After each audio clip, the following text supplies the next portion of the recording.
Currently, supply hasn't arrived. Now, the suppliers are saying that when they get to the depots, what they're getting is something different from what their customers had paid them for. And so that means that the price of petrol will definitely be increased. So when you go to several filling stations right now, they may sell to you at different prices. And that is quite unfortunate. Now, there is no official statement yet, and that is what I don't understand. Why has there been no official statement from the NNPC? The administration promised that we're not going to be experiencing fuel queues. But for the past couple of months now, we've been having fuel problems, from the adulterated fuel to no supply to the Russia-Ukraine war. There has been several excuses as to why we've been experiencing offshoots of fuel vehicles queuing at dispensing outlets across majority of the cities in Nigeria. And why is what we don't understand. We need an explanation, an official explanation as to what the reason is, because right now we don't exactly know what the issue is. Would they say it's your Russia-Ukraine war?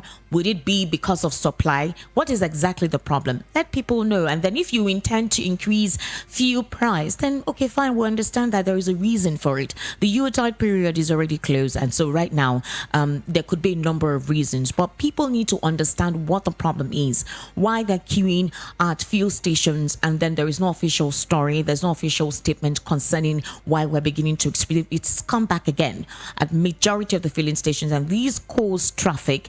These, of course, will increase transportation fare across several junctions across the state. So we need to understand what the situation is.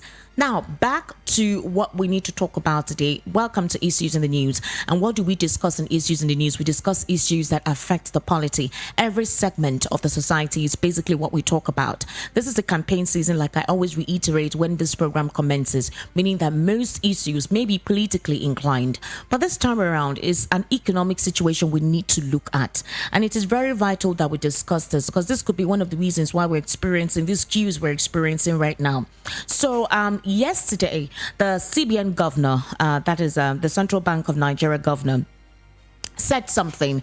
And while he was talking yesterday, a lot of people were listening to him concerning the interest rates. And like I said, we do not understand why and the possibility of that scenario helping us at this particular time.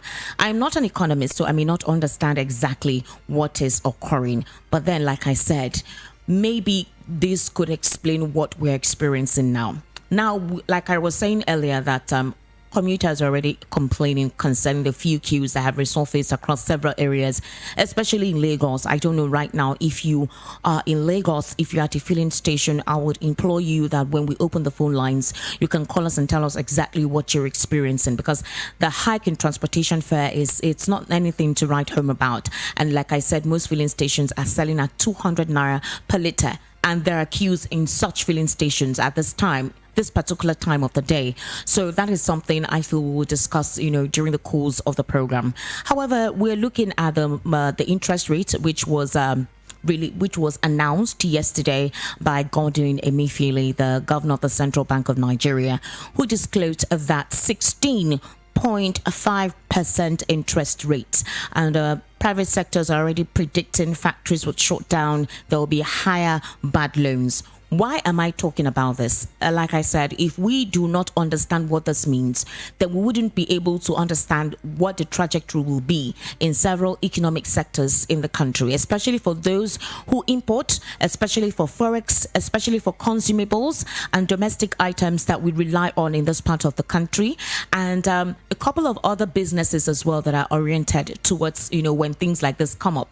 Also for manufacturers, for factories and industries, these people will definitely feel the brunt. And in order for them to make profit, they will have to inflate the prices of most of the goods that consumers at the end of the chain will have to purchase. So we need to look at it, and we need to prepare ourselves, because right now things are already bad, but this may become worse. I have via the telephone Barrister Fred Nzako. He's a barrister, he's also an economist, and he needs to explain to us precisely what this means. But before he does that, let me give you a little bit of a premise of what this entails, okay? So it was a 2-day meeting that was organized, and as of yesterday, the minister of the Central Bank of the governor of the Central Bank of Nigeria came to eventually tell us what was concluded at the 2-day meeting. With these statistics, maybe Barrister Friday Nzako will be able to explain what that means. He said the committee voted to raise the rates to 16.5% while retaining the asymmetric corridor of plus 100/minus 700 basis points around the benchmark interest rate known as the monetary policy rate. He also said the MPC voted to retain the cash reserve ratio at 32.5% and the liquidity ratio at 30%. Now, this is the fourth time the committee will be raising the benchmark interest rate since May, when the rate was moved upwards from 11.5 to 13%. The rate has since increased to 14% in July, 15.5% in September, and to 16.5% in November. So, the MPC meeting was concerned with the global inflationary pressures, which have continued to trend higher, and financial markets were also facing challenges. It also observed that it was indeed a trend in Nigeria, with inflation attaining 21.09% as of October 2022.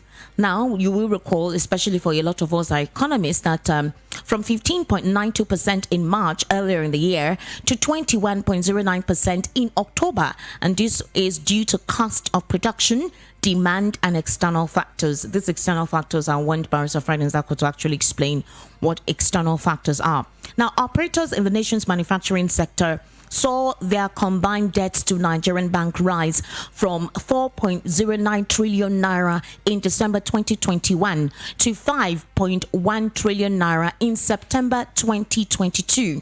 These show that they borrowed the sum of 1.01 trillion naira between December 2021 and September 2022.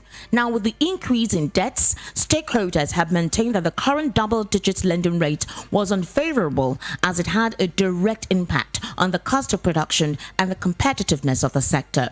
Members of the organized private sector and economists have, however, reacted to the MPC's interest rate hike, saying it will lead to production shutdowns and higher bad loans. Now, the former president of the National Association of Small Medium Enterprises said the association was complaining about the old rate before the current hike. So this means, like I said, Barrister Friday Nzako will have to explain to us what I just reeled out, what it means for a lot of us who do not understand, basically all of that economic term and what it projects. He will have to explain to us what that particularly means. Barrister, good morning. Welcome to the program. How are you, sir? Can you hear me? Okay, I think this is not coming out. Let's have a look at this. All right. Hello, Barrister. Can you hear me now? Yeah, can you hear me? Yes, I can hear you well now. Yeah. Welcome to the program, sir. Thank you. Good morning. Good morning. So I'm certain you heard what we're talking about when I was introducing the program and the angle we're coming from, how this is going to affect everyone, whether those who have big companies and those who have small companies and even retailers, how it's going to affect us, especially now that we're approaching the Yuletide season. I need you to buttress what this means and how this could be curtailed. Okay. Yes. All right. Most of the statistics and figures read out by the central bank governor will sound like jargons in the ears of an average Nigerian. So what I will do now in this program is not to follow their trajectory of release of jargon-sounding statistics and figures. We will break it down to the barest man on the street to understand how some of those actions affect our daily life as economic units in the country. Recall that when the CBN governor said that they have set the interest rate at 16.5%, and you gave the statistic that it moved from 11.5%. Some months back, sometime in March, it moved up to 13% and later to 15% and now to 16.5%. What it means, because all these rates are set by the Monetary Policy Committee, MPC, of Central Bank. Monetary Policy Committee is chaired by the Governor of Central Bank. It is a kind of a committee of experts within the Central Bank that sets with the rates at which the economy flows. Now, how do they do that? When they set the rates, you recall that Central Bank does not deal directly with the citizens. They are bankers to the government and bankers to the commercial banks. So the commercial banks are the ones that deal directly with the citizens, both private and corporate citizens. And that is why you cannot go to central bank to deal directly with them, either to take loan or to deposit your money. You deal with the commercial banks. So when they set this rate, it is the rate at which the central bank lends.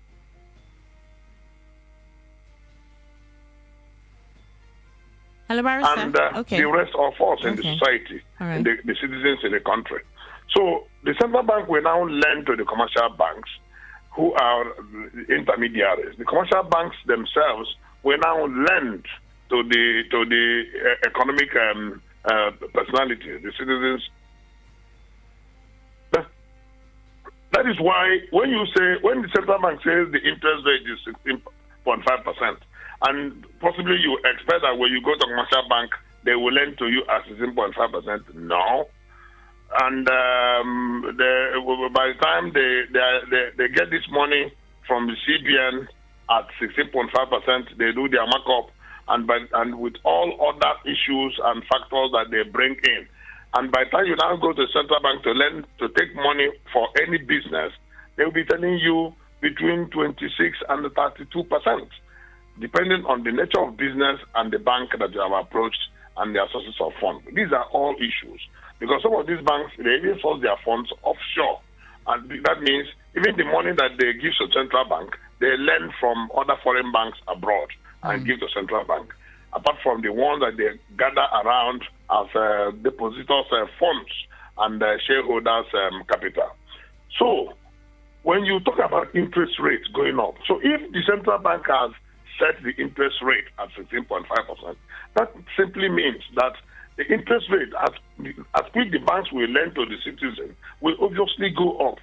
That is why observers are now worried that it will shut down production, because the producers who go to these commercial banks to take money to import their other machinery or raw materials that are not available in the country, or even the ones that are available in the country, you need to source funds to acquire them, to procure them from wherever they are, for you to be able to continue in production. By the time the cost of funds has gone up, it will obviously affect the cost of production. And when it has affected the cost of production, it will now begin to increase the cost at which you sell your products, whether it is products or you are involved in services. When you now look at all the factors, all the inputs you have factored into the production of the goods or services, it will obviously jack up the price. When the price has gone up, now the citizenry that are supposed to consume these goods and services, their funding, their disposable income has not gone up. So they find it difficult to buy what you have produced. And when they don't buy what you have produced, you now have a stockpile of unsold inventory in your warehouse. How do you now continue to produce when you have not sold the ones you produce? At the end of the day, you begin to see it's a cycle that will now affect even the producers, that they have not sold and they cannot produce more. They cannot even find the funds to import some of the raw materials and machinery for production. That's why when interest rates rises, it affects production. In advanced countries that we are trying to emulate, the interest rate is about 0.5%. In UK, it's about 2%. In Germany, it's about 1.5%. In Japan, it is 0.8%. That is the rate at which the central bank of the country lends to the commercial bank. And the commercial bank will now be lending to the citizens at 2%, 3%, maximum 5%. So you can now see the difference between their economy and our own economy. And that's why the prices are stable over there. You travel to UK, London, for example, you buy something 5 years ago, you come back to that same shop, the price is almost the same. And that's why they are even able to give you back your fund if you go home and you don't like the goods, or the goods you have bought have not served your needs. You return the goods, they are taken back from you. Those things are not prevalent in Nigeria because of the vagaries of our monetary policies that keep going up and down. Now, the central bank on its own uses the interest rate manipulation to control inflation. This is always a problem, the balancing between interest rate and inflation. I will explain that very briefly. By the time the cost of money has gone up, the cost of production has gone up as well, going by my earlier explanation. And when the cost of production has gone up, it affects the cost of the goods. And when the cost of goods has gone up, that translates to inflation. Something that you bought 10,000 naira 5 months ago, you come back to the market, it has gone up to 20,000. That is inflation. So you see that it has a back end effect, a back end cost that has made that price of goods to go up. Sometimes it is not only that the producer just want to jack up price to maximize profit. It is mostly as a result of cost of production, which cost of financing is an integral part of such cost of production. Because for everything that goes into the production chain, you acquire it with money. Now, when this interest rate has gone up, and the cost of production has gone up, and the cost of produced goods have gone up, the per capita income of the average citizen has not gone up because minimum wage is still hovering around 30,000, and in some cases the governments have been unable to pay the minimum wage. That is what collectively leads to loss of job. The company cannot produce as it used to produce. It will now begin to lay off staff. And that is why in most cases you see companies now, they recruit ad hoc staff that they call casual workers. Because the whole idea is, because of the instability in our monetary system and in our economy, you employ workers. The whole idea is, because of the instability in our monetary system and in our economy, you employ workers. The whole idea is, because of the system and in our economy, you employ workers. The whole idea is, because of the system and in our economy, you employ workers. The whole idea is, because of the system and in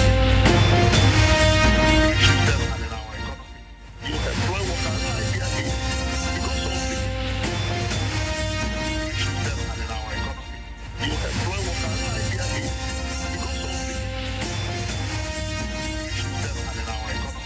employ workers. The whole idea is, because of the system and in our economy, you hungry. So when we talk about the level of unemployment, we also have to factor in the level of underemployment, because a graduate of higher institution that you have employed, that you are paying slightly below minimum wage or around minimum wage, is grossly and massively underemployed. And such a person can never put in his or her best in the productivity of the country. And by the time you now calculate the gross national product or the gross domestic product of the country, it continues to decline because the total productivity of the citizenry continues to decline on account of all these challenges that we have. The question will now be, why would the CBN begin to increase the interest rate? Why wouldn't they bring it down? And I can tell you that it's a cycle, because our foreign reserve also affects our capacity to control our domestic productivity.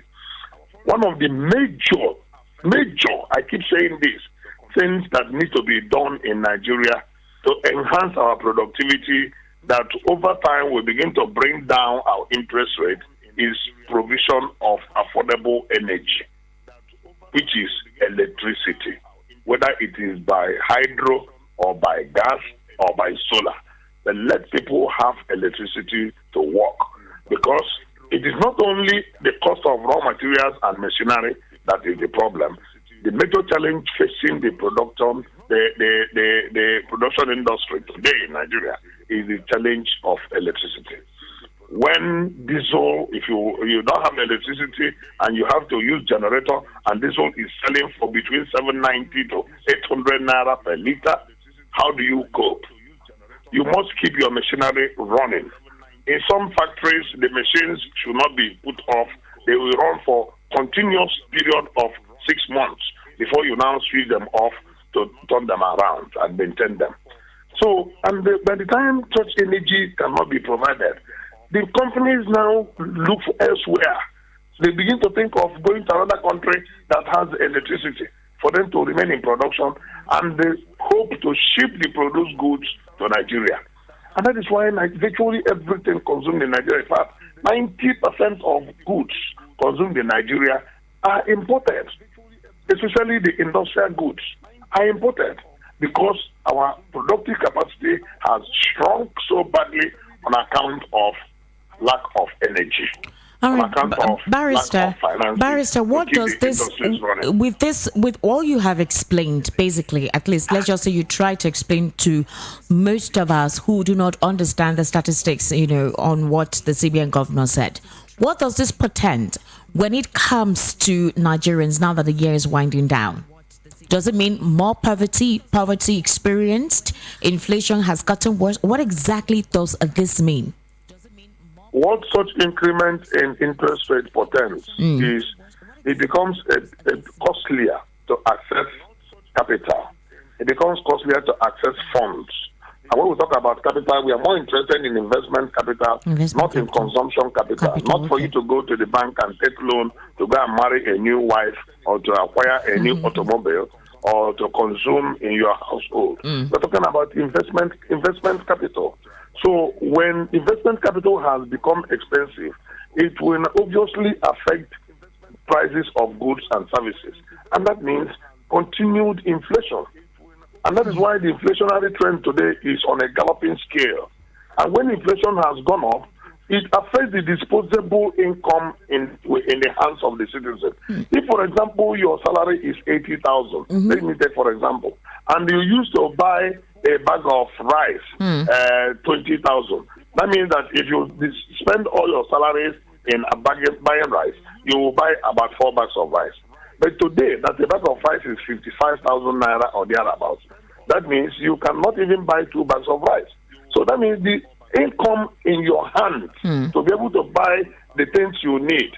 That means you cannot even buy 2 bags of rice.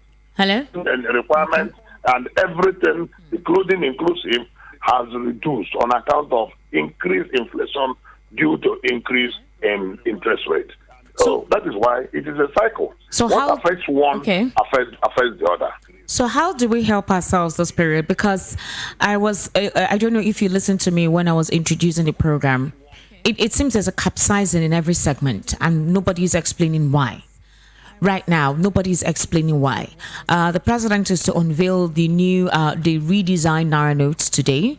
We don't know what that would speak for the economy. Sorry, I didn't get your question. I said, what right now, basically, how do we cushion ourselves for what the effect of this interest rates, this hike? How do we cushion ourselves? How do we protect ourselves? How do we help ourselves now? Because I was trying to explain that the new notes will be unveiled today by the president anytime from now. But then, of course, like I said, basically at this end of the chain, we don't understand what that will mean for us or how that's going to help anything. The central bank governor has said that will ease off for security and then a monitoring and then increase cash circulation, meaning that a lot of politicians who are hoarding cash this period will have no choice but to bring out that money and try to see how they can change it, and that would reestablish circulation of cash.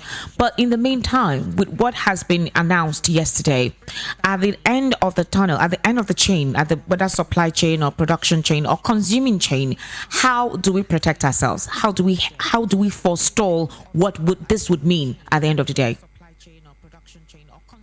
Well, I'm so sorry that I didn't get quite a lot of your questions. You didn't hear me well. If I could descend from your question, okay. Asking how do we cushion ourselves now that it's happened? Now you've explained that this, of course, would increase inflation. This would affect a lot of. It's a chain reaction now, and you said it's going to be a continual process with what has been announced yesterday.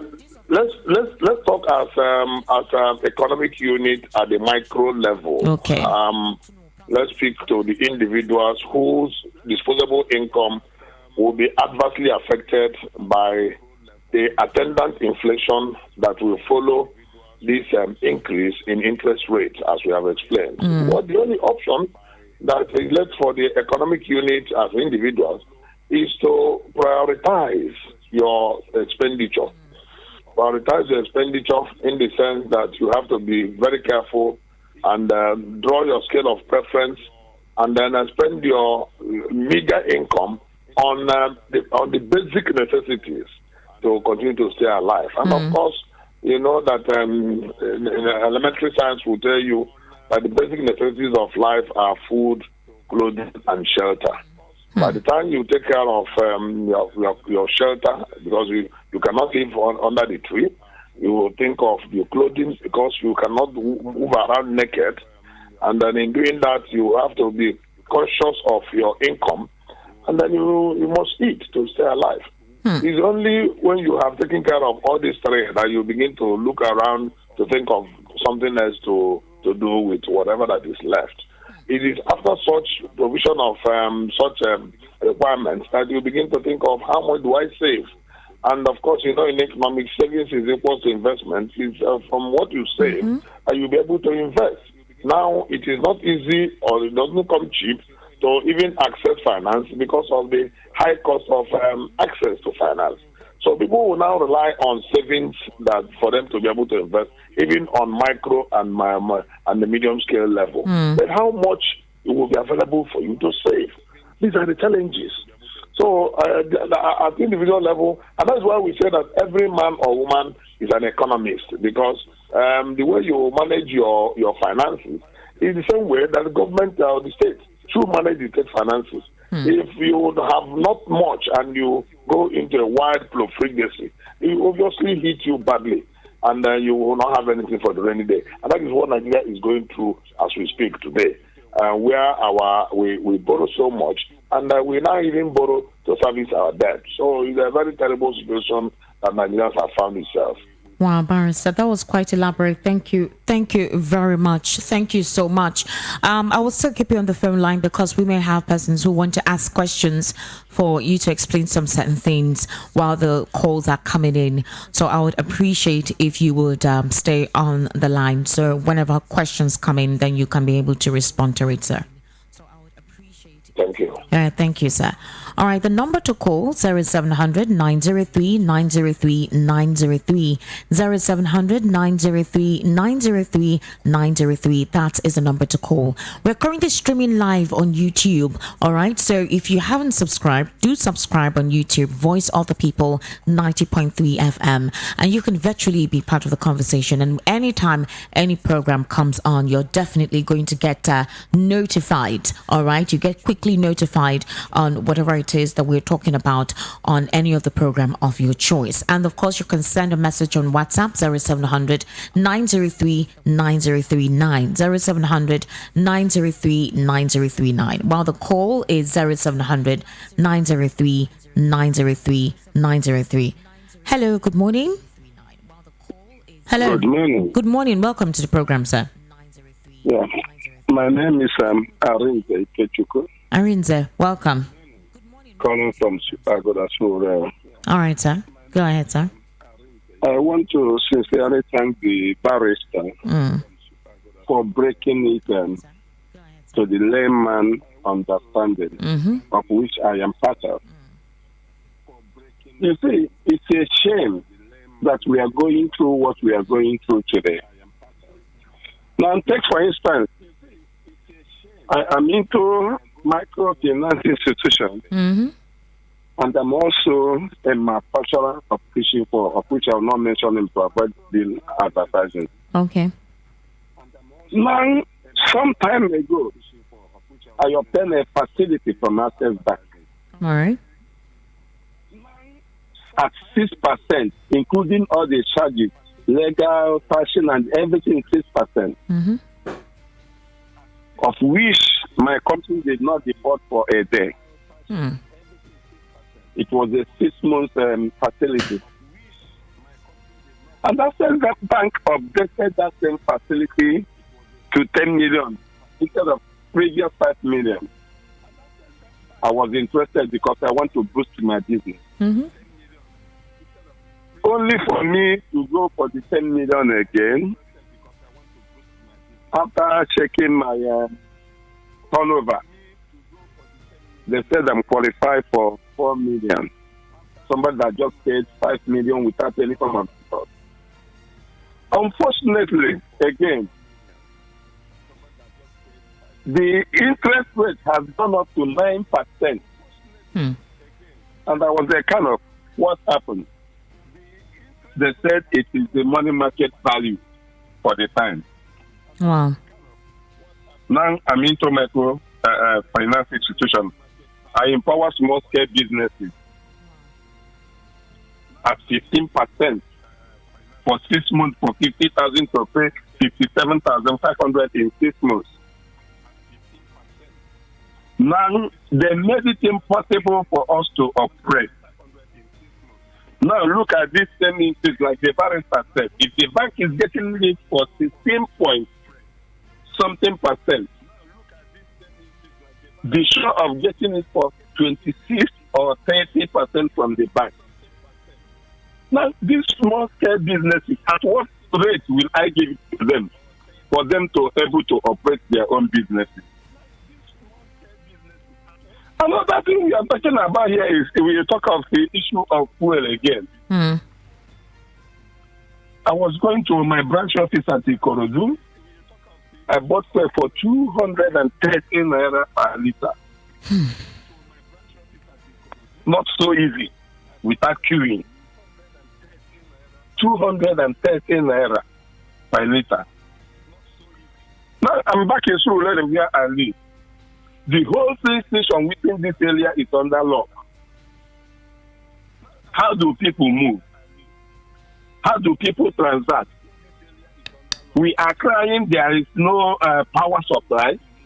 So most of us now, like me, I run from in the office with 40 liters of fuel on daily basis, be it from filling stations or black market, because I have systems that must be on in order to capture the business of the day. How are we going from here?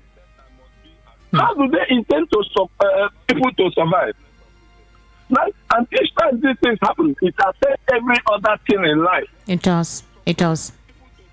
It does. All right. Thank you for calling. Thank you. Thank you. Thank you. Thank you. We need to take more calls, please. Thank you so much for calling in. Thank you. All right.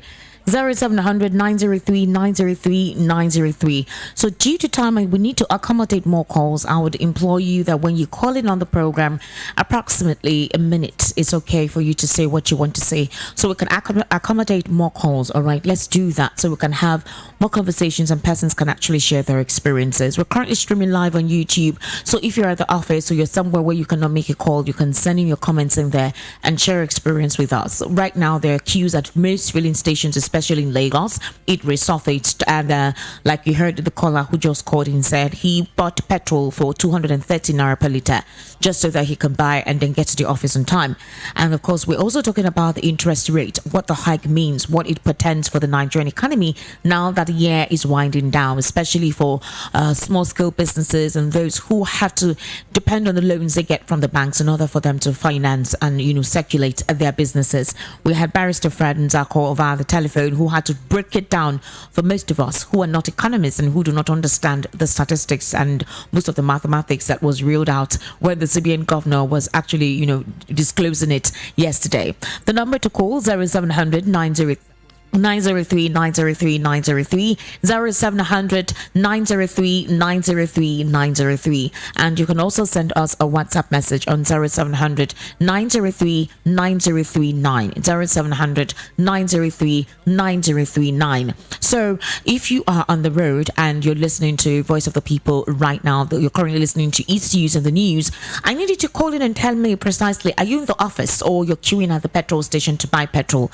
And based on your experience, what are you saying and what are you being told? How much are you buying it? Like I said, no official statement has been disclosed as to why the queues have resurfaced. Why? What is causing the scarcity? We need to have an official statement in that regard.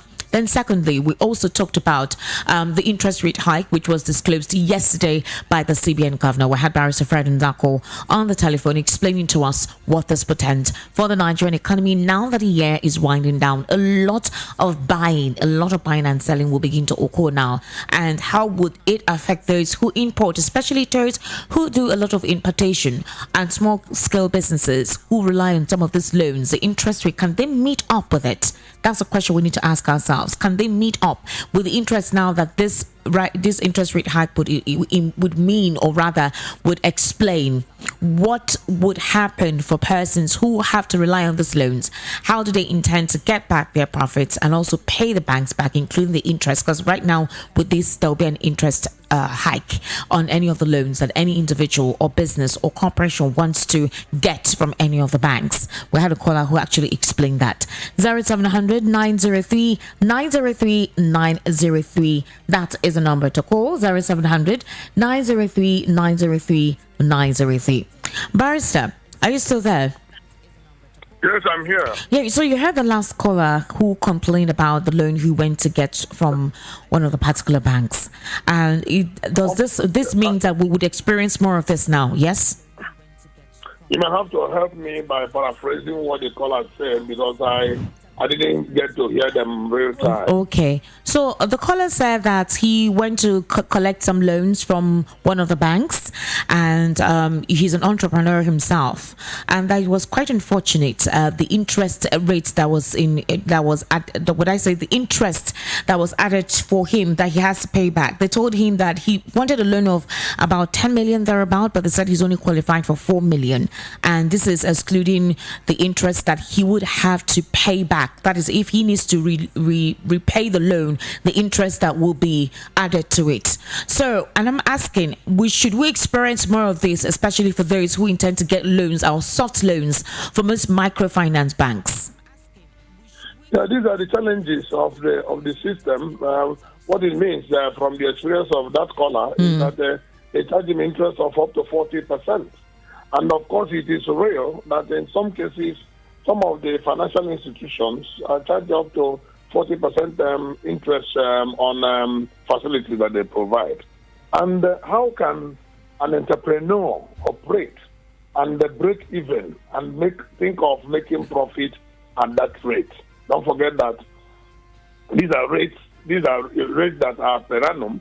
If you take a facility of 10 million, already every year you're supposed to pay at least 4 million on interest, in addition to the principal.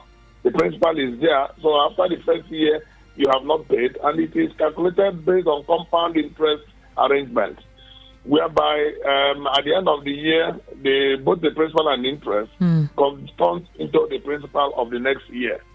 So before you know it, that's why somebody has taken loan of 10 million to invest in a space of 5 years, when the investment itself has not even started yielding the desired dividend. The loan has skyrocketed so much. And it is very frightening. And that is one of the major challenges of entrepreneurship in Nigeria.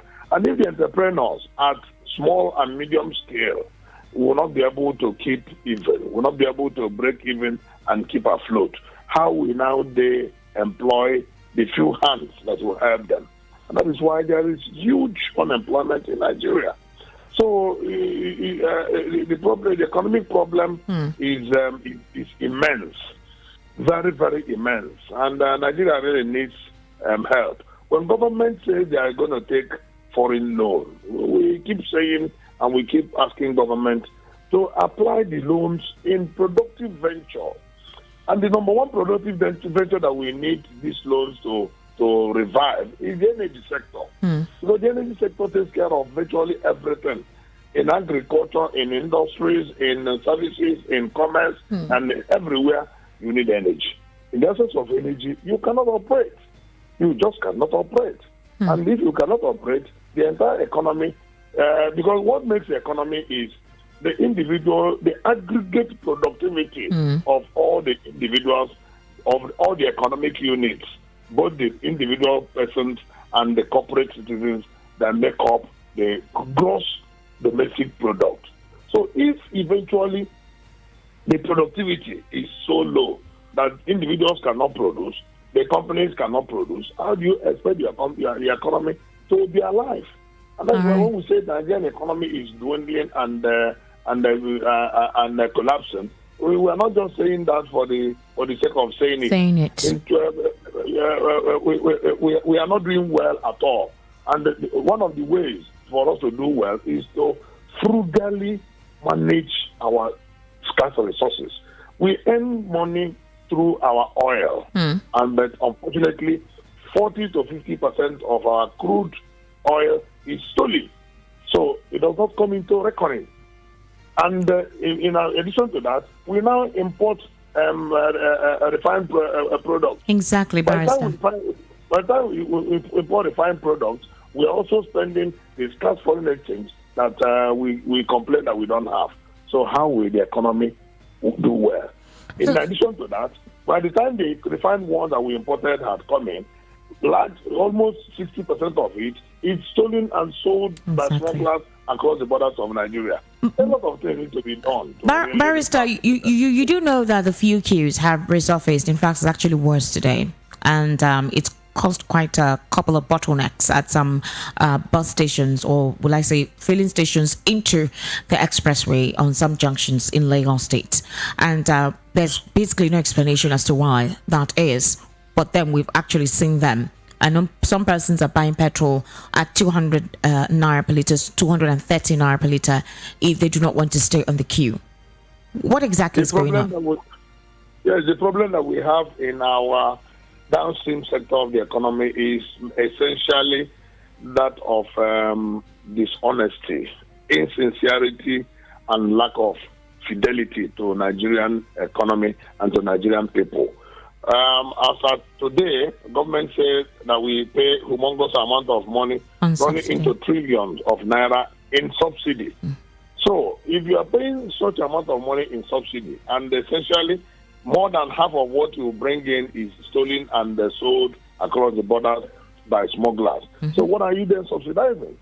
If you're spending such amount of money in subsidy, and yet the price of products is high, and in this case that we are experiencing, according to your introduction, that for the past 2-3 months there have been pockets of queues at various stations.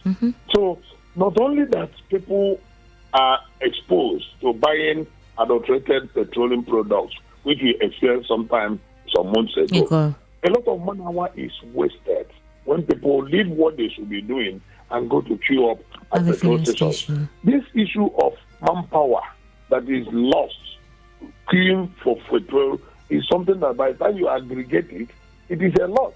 If somebody is supposed to be working somewhere and the fellow is wasting time at the petrol stations, when you aggregate the whole man hour wasted, these are all factors that affect the economy. That's true. And there's no reason that Nigeria will be going through this harrowing experience, if not for the insincerity and irresponsibility of the people in authority.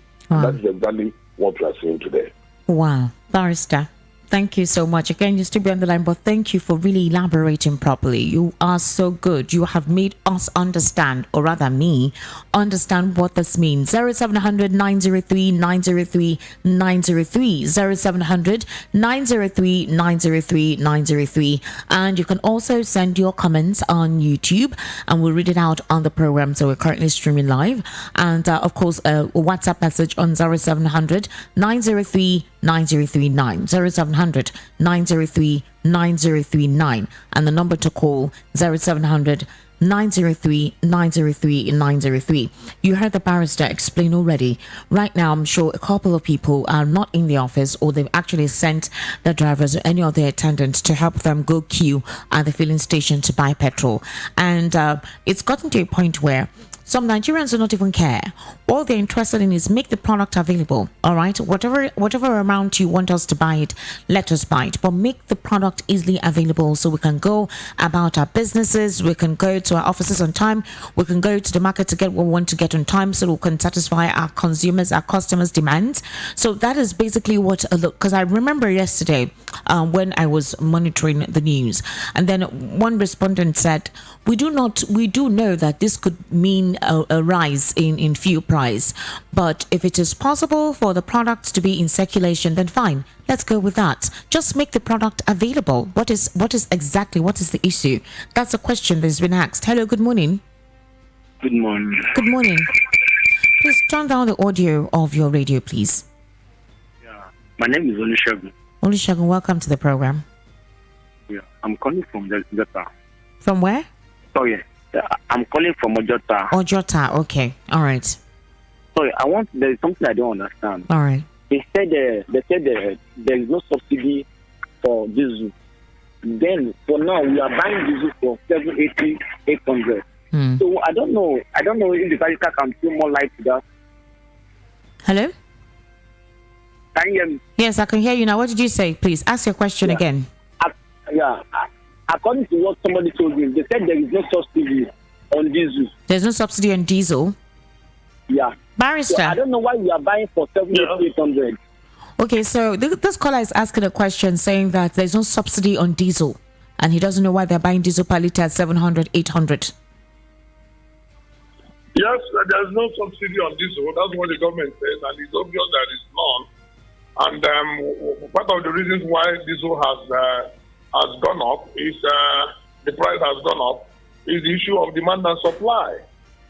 Because there is no subsidy, you have to sell what you import. Because of course you know that our refineries are moribund and they hardly produce up to 20% of our consumption requirements. So it seems more lucrative to import petrol because of the subsidy regime, where there is a lot of fraud and corruption, than to import diesel that has been fully deregulated. Nigerians are saying, even if you have to deregulate everything, please go ahead and deregulate. But most importantly, create the enabling environment for investors to come and refine in Nigerian soil. One of the challenges of refining is that some of the people who were given licenses in 2006 to invest, about 18 licenses were released by Obasanjo administration in 2006 for them to come and invest in the downstream sector and refine so that we don't continue to import refined products. But they were frustrated by NNPC because the NNPC, who was supposed to be the regulator, also became a player. NNPC was the owner and still is the owner of the 4 moribund refineries in Port Harcourt, Warri, and Kaduna. So NNPC now put a cog in the wheel of progress of those private investors, and they all left Nigeria. And that is why it's only Dangote and that is on stream, and especially because it enjoys government patronage, protection, and involvement. Those other private sector-driven ones, none of them is alive, and none of them is in Nigeria to refine. Because, one, you need to conclude the issue of appropriate pricing, because you cannot be allowing the private sector to operate while at the same time holding down prices. Secondly, you have to sort out the issue of source of raw material. The essential raw material for refining, for the refinery, is the crude. Where are they going to get the crude? Where government is holding strongly on issues of crude and not allowing them freely to bring in crude from other parts of the world. So these are all administrative bottlenecks which the government has put in place that needed to be cleared. Now government is saying that we need to do all that through legislation, and we now have the Petroleum Industry Act. The act, as of today, is supposed to essentially ginger and encourage the private sector to go into refining, but there are still so many bureaucratic and administrative bottlenecks that are not allowing such. And that is why those people who are now refining in the creeks, I can tell you that the so-called illegal refineries going on in the creeks are the major sources of supply of diesel in Nigeria. They may not want to agree to that, but that is the truth, and we know that is the truth. All right, Barrister, thank you so much for giving us your intellectual input on the program and your insight. I I'm so glad, and I really appreciate you coming on via the telephone on this program. Thank you so much. Many times. All many right. times. Thank you. So we need to wrap up the program right now. Do follow me on Twitter at Esther Wachuku, on Instagram at Esther Unwaz, on Facebook at Esther Wachuku, and of course subscribe to all the social media platforms at VOP 903 FM. All right. So see you tomorrow on Issues in the News, and